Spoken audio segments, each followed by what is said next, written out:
Technique professionnelle, l'analyse des besoins en éducation à la santé. Salut à toi, futur pro de l'accompagnement. Aujourd'hui, on plonge dans une étape cruciale pour monter un projet d'éducation à la santé, l'analyse des besoins.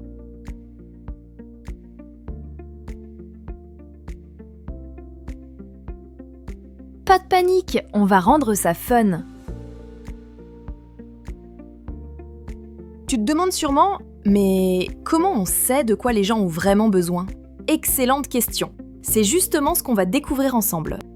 Mais avant ça, il y a un point super important. D'où vient la demande ?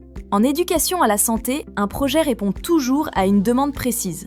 Celle de la structure, établissement, service, association, qui repère un problème, celle des usagers qui expriment une difficulté ou un besoin, ou celle liée à un problème de santé publique identifié par des statistiques ou des rapports. Selon l'origine de la demande, les attentes, les priorités et les contraintes de ton projet ne seront pas tout à fait les mêmes.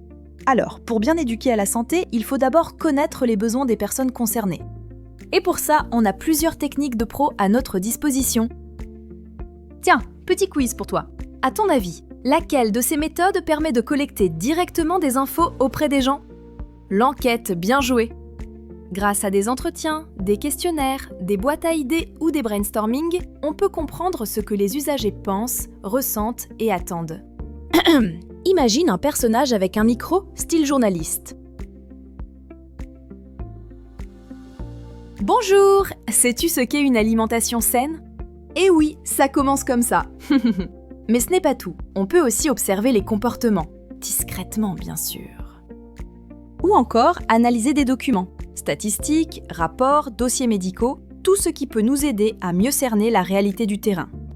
Une fois toutes ces informations récoltées, place à l'analyse. On sort la loupe, les tableaux, les graphiques. Cette phase de diagnostic permet de comprendre la situation sanitaire, le public concerné, le contexte global. Bref, on prend du recul pour bien cerner le problème avant de passer à l'action. Après avoir cerné les besoins, vient l'étape clé, formuler nos objectifs.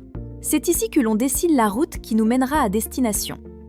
D'abord, on se fixe un objectif global, une idée générale de ce qu'on veut améliorer.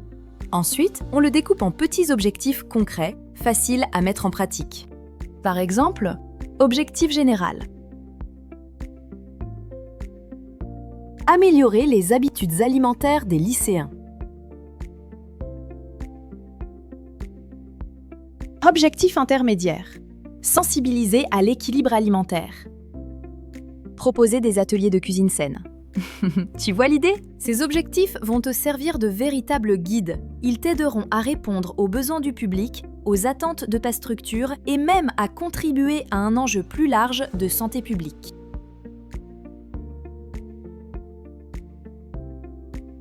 Et voilà, grâce à une bonne analyse des besoins, ton projet d'éducation à la santé décolle sur des bases solides. Et si je ne reviens pas, c'est que j'ai oublié d'analyser le vent. Hé, hop là. On se retrouve en bas. Recueil, analyse, objectif, action. N'oublie pas, en éducation à la santé, on comprend avant d'agir. À bientôt pour une nouvelle capsule STMS. Bon, quelle sera notre prochaine destination ? Les États-Unis ? Oh là là, ça promet. Rendez-vous au prochain épisode, la team Paillette.